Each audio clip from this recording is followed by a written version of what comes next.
Well, good morning and welcome to the first week of our series, I Want to Believe, But. I want to believe, but. And the reason we're doing a series like this, and I'm going to use the whiteboard just to get us started, but the reason we're doing a series like this, if this is a graph and this is time, it's no secret that in the American church and the church in Canada and most of Europe, the Western world, if you look at Christianity, it's no secret that there's been a steady decline for decades now. And in fact, the younger the generation, the faster it's declining. So like those of us who are millennials, it is declining rapidly fast. But what's interesting is those same polls, those same surveys that found out that Christianity has been declining and really all major religions have been declining. Those same studies found out that when they ask, are you spiritual? That's not declining. In fact, in many demographics, it's actually slowly rising. And the question, do you believe in an afterlife, is slowly rising. And what I find interesting about that is when major religions are going down, they're declining, but people who consider themselves spiritual, it means that there's a big pocket here of people who I would put them in the category, they want to believe, but. They think there's something greater out there. They still believe in an afterlife. They still believe that something must exist greater, but we're becoming more and more hesitant to put that belief in a bucket. So we just call ourselves spiritual. So what we're going to do during this series and for today, we're going to talk about some of those buts. I want to believe, but we're going to talk about some of what we would call false gods that sometimes get associated with Christianity. So one of the weeks we're going to talk about heartless God. This is the God who we think is just not powerful enough or just doesn't care or is absent in our lives, and he's just a heartless God. We're going to talk about killjoy God. This is the God that if you grew up in a church that was maybe what we would consider legalistic and they were more about what God was against than what he was for, you might be able to relate with that week. We're going to talk about goosebump God, which is the belief that if you don't feel God in some sort of mystical experience, that God must not be real. And this week, we're going to talk about on-demand God. On-demand God, this false God, that God is an on-demand God. So before we get into that, one of the things you may have noticed about our church, if you've been attending for any length of time, is that we gear certain things towards the younger crowd. Like our worship style, the volume of our worship, some of the things that we have going on the week, it tends to be geared towards a younger crowd. And by the way, one of the reasons is because, again, the younger the generation, the faster it's declining. And we want to be a church that's going to do something about that. We want to reach the next generation for Jesus. But to show a little bit of love and appreciation for some of our older generations that put aside their preferences for the mission of Jesus, I want to show some love to our older generations today. So we're going to play a game. It's really not a game. It's more just something for fun. But what I'm going to do, I'm going to show some TV shows up on the screen. And I simply want you to tell me if you used to watch the show. Now, millennials, reruns don't count. So if you watch these shows on Netflix or whatever, you can't raise your hand. But if you watch these shows, you can raise your hand, you can get excited, you can shout, do whatever you want. But we're going to work our way back in time, starting with something probably everyone in this room has watched at some point. We're going to start in the 2000s. So how many of you watched The Office, one of my favorite shows? If you were not alive when The Office was on TV, you could head to the nursery right now. We're going to move into the 90s, Friends, like one of the most popular sitcoms of all time. Work our way back a little bit further in time, not much, but Seinfeld. I have to confess, I've never seen an episode of Seinfeld. I know. It's not that I'm opposed to it, it's just not on Netflix yet. We got the Golden Girls. Also never seen that. We got Cheers. We're in the 80s right now, just in case you lost track. So every show, pause it right here for a second. Every show we're going to show after this, just so you know and so you can feel a little older, not only started before I was born, but like they wrapped the show up before I was born. So let's go back a little bit further. Laverne and Shirley. And you'll notice that, here's the next one, Happy Days. We took the names off the titles just to make sure that the millennials aren't cheating. What's the next one we got up there? Yeah. I've never even watched it. Like, I'm referring to my notes just to make sure. The next one, now we're in the 60s. This show came out in 1964, and then we have Beverly Hillbillies, Andy Griffith Show, and then our very last one. This is the 50s now. Last one, I Love Lucy. This show actually started before Pastor Rick was born. We're in the 50s now. Now, not that long ago, especially if you used to watch a lot of those shows, there was a time where to watch one of these shows, you had to pull out your TV guide. You had to figure out what time the show was on. This is crazy, but you had to be in your living room with the TV on when the show started. Otherwise, you were out of luck. I mean, times have changed a little bit, haven't they? We live in an on-demand culture. We watch what we want, when we want, wherever we want. I mean, just the other week, I was in an airport watching the Sabres game on my iPad. I mean, we can watch what we want, when we want, wherever we want. Our whole culture is wrapped around this on-demand mentality. I mean, we have fast food, we have microwaves, we have Amazon Prime next-day delivery, we have TV, DVR, Netflix, Hulu, all these things. And in this on-demand world, we don't want to work hard either. Right? I mean, it's all about convenience now. We have fast food, no work required. We have Amazon. You can shop on your couch. You can even grocery shop on your couch now, and it will be delivered the next day on your porch. Blockbuster. I mean, it's kind of no surprise Blockbuster doesn't exist anymore, because why would I drive all the way to the movie store when I can watch this movie on my phone while my Roomba is vacuuming my living room? I don't own a Roomba yet, but it is like pretty high on my priority list of future purchases. And what I think is happening more and more is because we live in this on-demand culture, because our mentality is on-demand everything, convenience everything, sometimes we apply that mentality to God. And when God doesn't turn out to be an on-demand God, we get disappointed. Like Thursday night when we're watching the Bills game. And we're praying like, God, just get us to 6-2, and it doesn't happen, we get disappointed. And obviously more serious things as well. I mean, like when you were a teenager and your parents were starting to go through a divorce, and you prayed so hard, God, save my family. And they got divorced anyways. Or you had a friend dealing with a medical problem, and you prayed harder than you ever prayed in your life, but nothing happened. They still remained sick. Or maybe you and your husband, you've been wanting children your whole life. You've been praying that God would just allow you to start a family. It's been a dream of yours, and you've been praying, and it just doesn't happen. And you see people who don't even want kids, like they're not ready, and they have kids, but you can't do it. And we can conclude that if God doesn't do what we know he could have done, then he either isn't real, he isn't powerful, he isn't good, or maybe he doesn't even care. If God doesn't do what we know he could have done. So in an on-demand society, we have to remember that on-demand God does not exist. So the question is, if on-demand God does not exist, who is God? Who is God? So what I'd like to do today is I want to walk us through a story in the Bible. It's a story that's one of my favorite stories because it's helped me in times where maybe I lacked patience.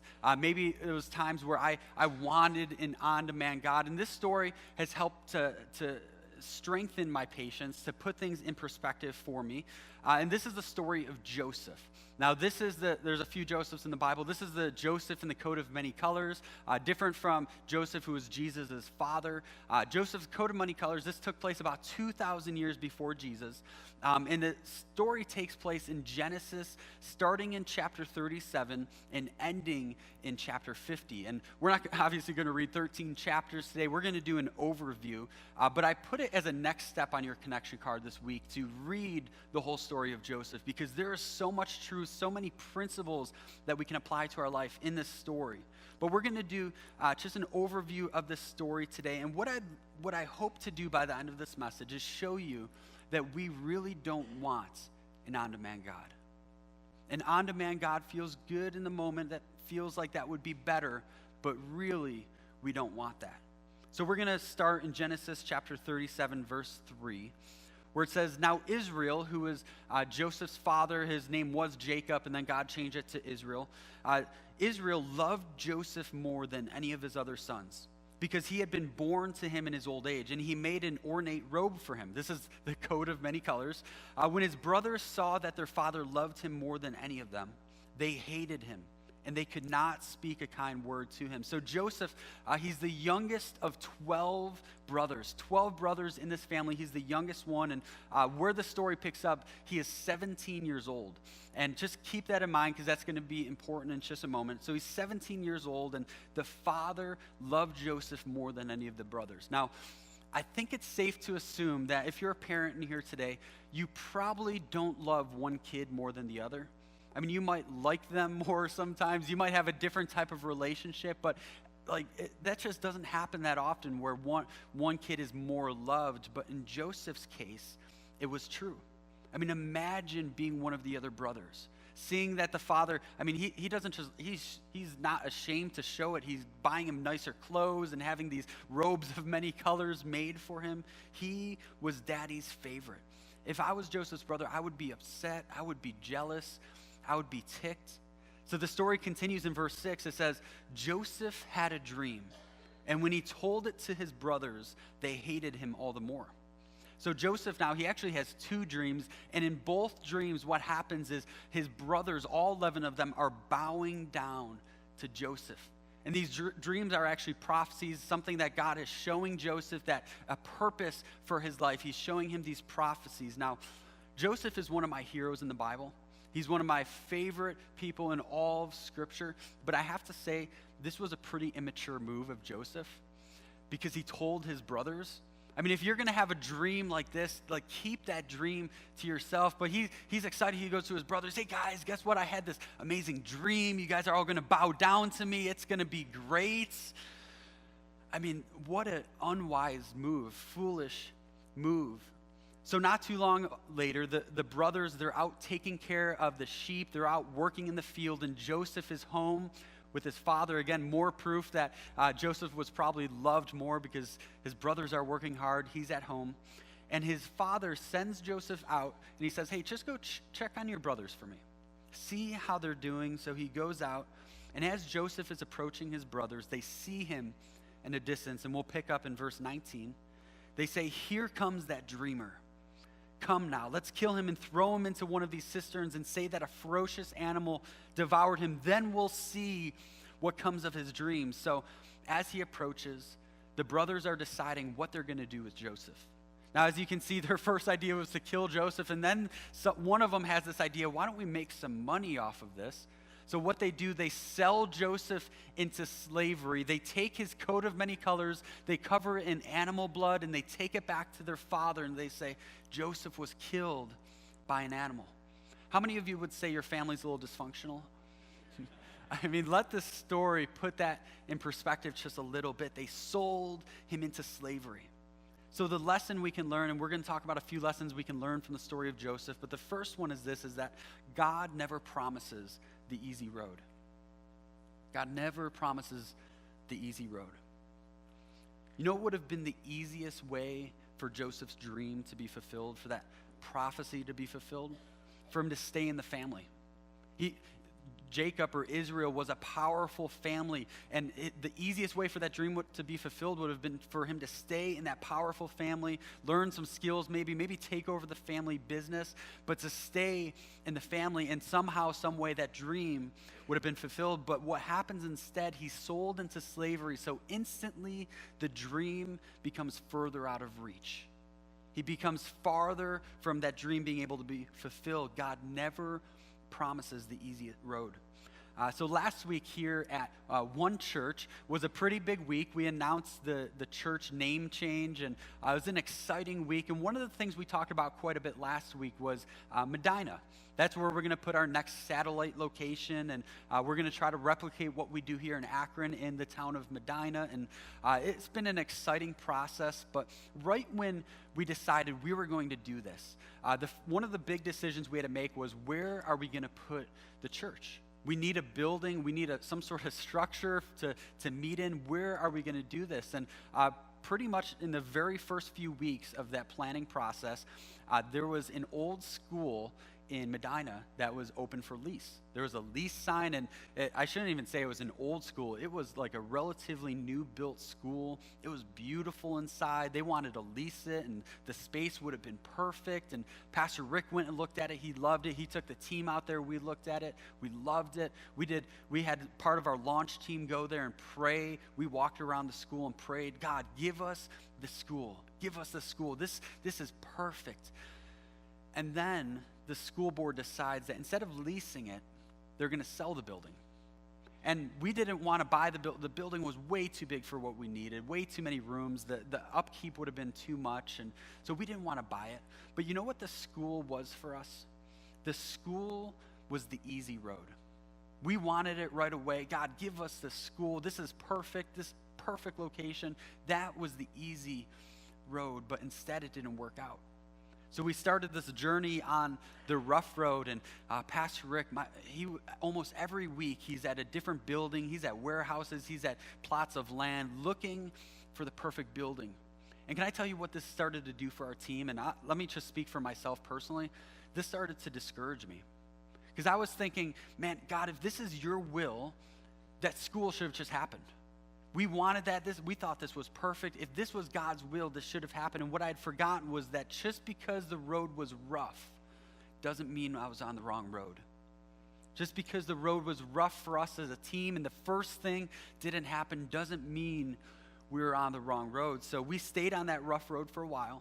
Like I said, Pastor Rick almost every week looking at different property, and finally we found the home to where that church is going to be. This old Catholic church that's been shut down for a while, and we've been doing renovations on it for a few weeks now. But can I tell you what, looking back at that school, this Catholic church is better. It's a cheaper option. It's not going to cost us as much money. It's a more flexible option with the lease. We'll be able to purchase land down the road and build something if we need to. But this is a better option. It's in the heart of Medina.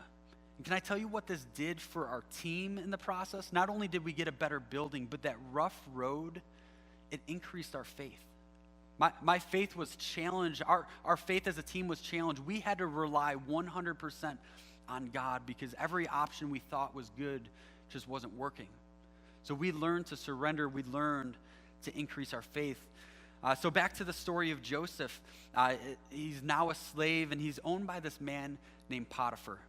Potiphar was a very powerful man in Egypt, and Joseph, he worked his way up. He became the highest ranking slave that Potiphar owned. He was in charge of his entire estate. He was in charge of all the other slaves. But the Bible says that Joseph was also a handsome man. He was sharp, and Potiphar's wife noticed. She's looking look at Joseph. He is handsome. He's well built. She wanted some of that. So she makes some moves. She makes some moves on Joseph. She tries to seduce him. But Joseph, as we'll learn, he was a man of character.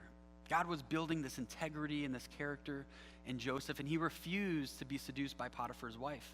Now, Potiphar's wife got annoyed by that. She's a powerful person in Egypt. Why is this slave he's not giving me what I want? So she tells Potiphar that Joseph tried to rape her. And so Potiphar, he has Joseph put into prison. So for Joseph, the road all of a sudden got rougher.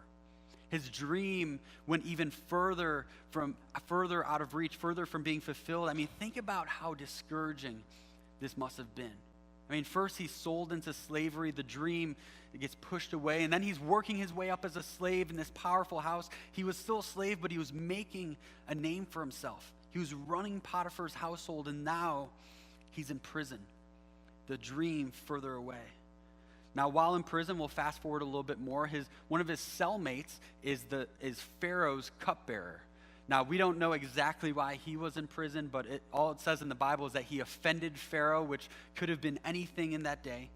And then one day, this cupbearer has a dream. And it's a dream that really bothered the cupbearer, so he shares it with Joseph, and Joseph has the ability to interpret the cupbearer's dream.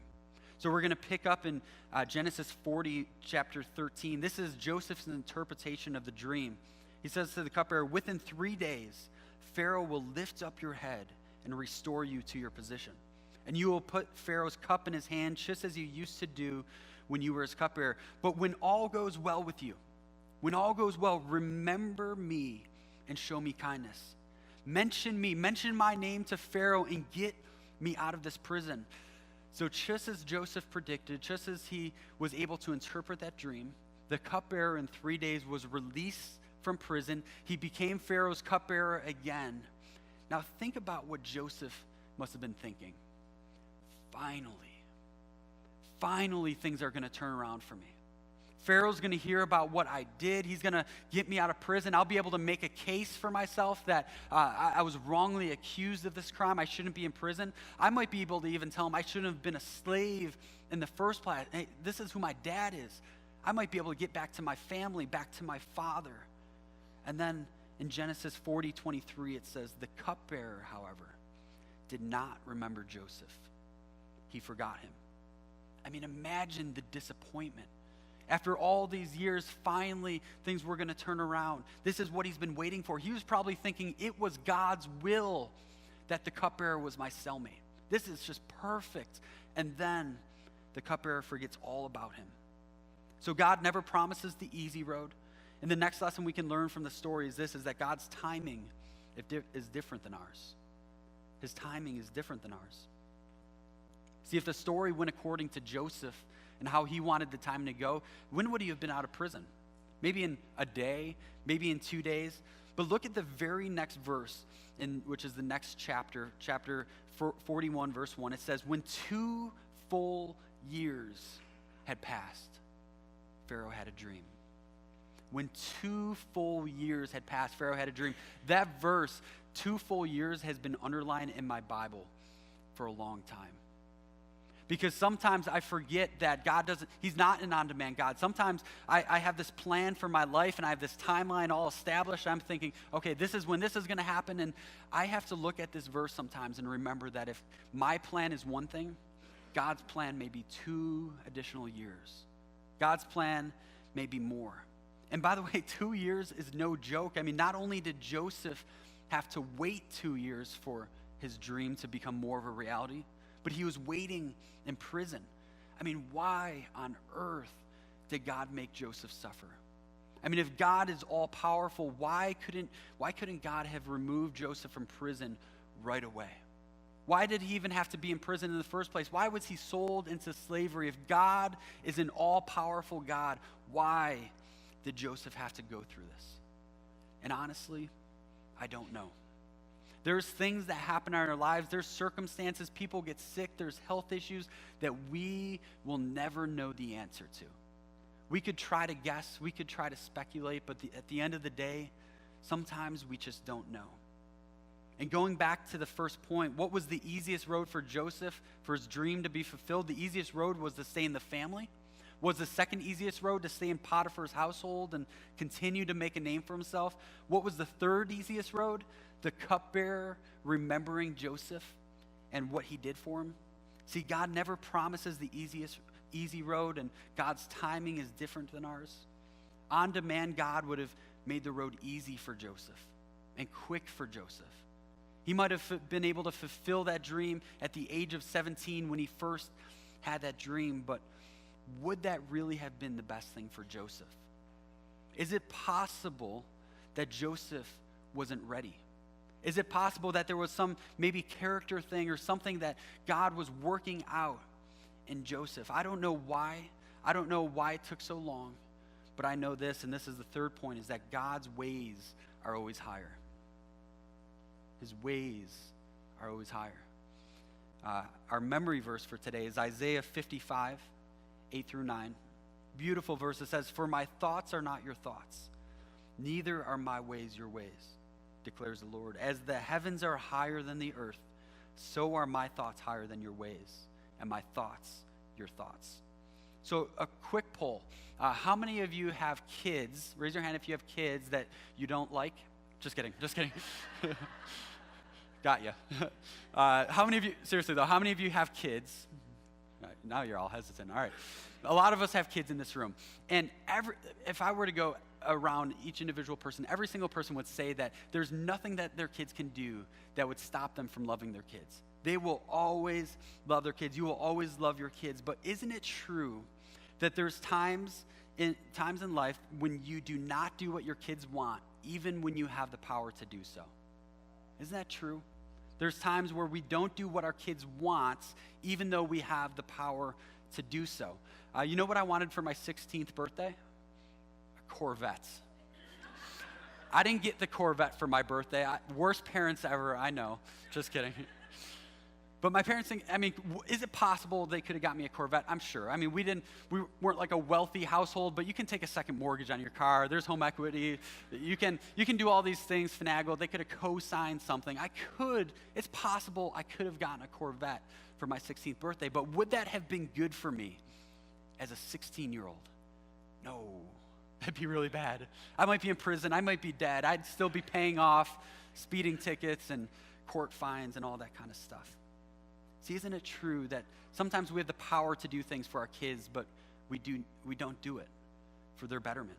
Maybe here's a more realistic example. Imagine you have a son, and maybe this story is very accurate for you. Maybe you have a son that forgets his lunch all the time for school. And you're a good parent, so the first couple times they call you, Mom, I forgot my lunch. Can you bring it to me? And so you bring their lunch to them, but then they do it for the third time in the same month. You say, it's time to teach Johnny a lesson. So even though you're home, even though the lunch is sitting there on the counter, you have the power and the ability to bring Johnny his lunch, but that time you choose not to because you want to teach him a lesson on responsibility and consequences. See, sometimes we don't do something for our kids because we want to do something in our kids. And I think the same thing is true with God. And that's the bottom line of our message, is that sometimes God doesn't do something for us so he can do something in us. So we said earlier that Joseph, he had this dream at the age of 17 years old. See, on-demand God, like we said, on-demand God could have fulfilled that dream as a 17-year-old, but God, the true God, had a much higher purpose. So this is what happens with Joseph. So Pharaoh, he had that dream, and Joseph was 30 years old when Pharaoh had that dream. For 13 years, Joseph was either in a slave or was in prison. He was suffering. He was asking God the whole time, God, why? Why does this have to happen? God, you gave me this dream. You gave me this purpose. How am I going to be able to fulfill it? And then Pharaoh had this dream. This dream bothered Pharaoh. And so Pharaoh, he gathers all the wise men, all the magicians in all of Egypt, and he tells them the dream, and he asks them to interpret it so he knows the meaning of it, and none of them can do it. And then the cupbearer goes, ding, ding, ding. He remembers that there was a guy in prison who had this ability to interpret his dream. So they go and get Joseph from prison, and they bring him in front of Pharaoh. Joseph is able to interpret the dream, which the dream, or the interpretation of the dream, was that there was going to be 7 years of prosperity and 7 years of famine in all of Egypt and all the surrounding lands. And then Joseph tells Pharaoh, he says, what you need to do is you need to find someone who can prepare during the 7 years of prosperity for the 7 years of famine. And Pharaoh says, how about you? You seem to be wise. You have this ability to interpret dreams. How about you prepare for the famine? And so Pharaoh puts Joseph in charge of preparation for that. He puts Joseph in charge of his entire household, the palace. He puts Joseph in charge of all of Egypt. All of Egypt. The only person who outranked Joseph was Pharaoh himself. And then the 7 years of prosperity happened. The 7 years of famine happened. And during that time, Joseph's family, who was outside of Egypt, they realized that they need help, and they heard about Egypt and how they've been preparing for it. So the brothers go to Egypt, and they bow down in front of Joseph. Dream fulfilled. He probably had to wait between he was 37 to 44 when that dream was fulfilled. Years of waiting. Years of not knowing how God's going to work this out, but the brothers finally bow to Joseph. And what happened then is Joseph and Pharaoh, they bring the family into Egypt. They give them the best land in all of Egypt. They tell them, don't even worry about your stuff back home. The best of Egypt is yours. See, God had a higher purpose. The road was not easy. The timing was not ideal according to Joseph. But it is clear that God's ways were higher than Joseph could have ever imagined. He went from a powerful family to a slave to a prisoner, and now he's running the show in Egypt. And his family is saved, and they are all in a better position. See, I'm sure every single one of us in this room, we can think of a circumstance that in the moment we hated it. In the moment we were asking for an on-demand God. God, fix this. God, make this better. God, do whatever you need to do to change these circumstances. But now in the present, we can look back and thank God he didn't answer those prayers. I think we can all think of a circumstance like that. Maybe it was a relationship when you were younger. You ask God, God, make this happen for me. God, I think this is your will, and it falls apart and you're heartbroken, and now you look at your spouse and you look at your kids and you thank God that he didn't answer that prayer. Maybe for you, it was a job opportunity and you thought this was your dream job and you were so disappointed when they gave it to somebody else. And so for a few more months, you're applying and then your dream job comes open. Then you thank God that you weren't able to take that first opportunity. Maybe it was a college that you had applied for and this was the college you dreamed of going to, and they didn't accept your application. So you go to another college, one you weren't as excited, but you meet the love of your life there, someone you wouldn't have met otherwise. See, if on-demand God existed, my life would look different. I probably would have married my girlfriend from 5th grade, which thank God, God doesn't answer those prayers, right? It's never good. I probably would be working somewhere else. I'd probably be living somewhere else. You know what my life would consist of? A lot of stuff. I would have so many material possessions because an on-demand God, if we had a genie in a bottle, what are we usually wishing for? Stuff. My life would be consumed with stuff. My soul would be empty. My soul would be a mess. My faith would be weak. Because sometimes we need to walk that hard road to strengthen our faith and to build our character. Sometimes the timing needs to be God's way and not our way, because God's way is much better, and we need to remember that God has a higher purpose. See, the road won't always be easy.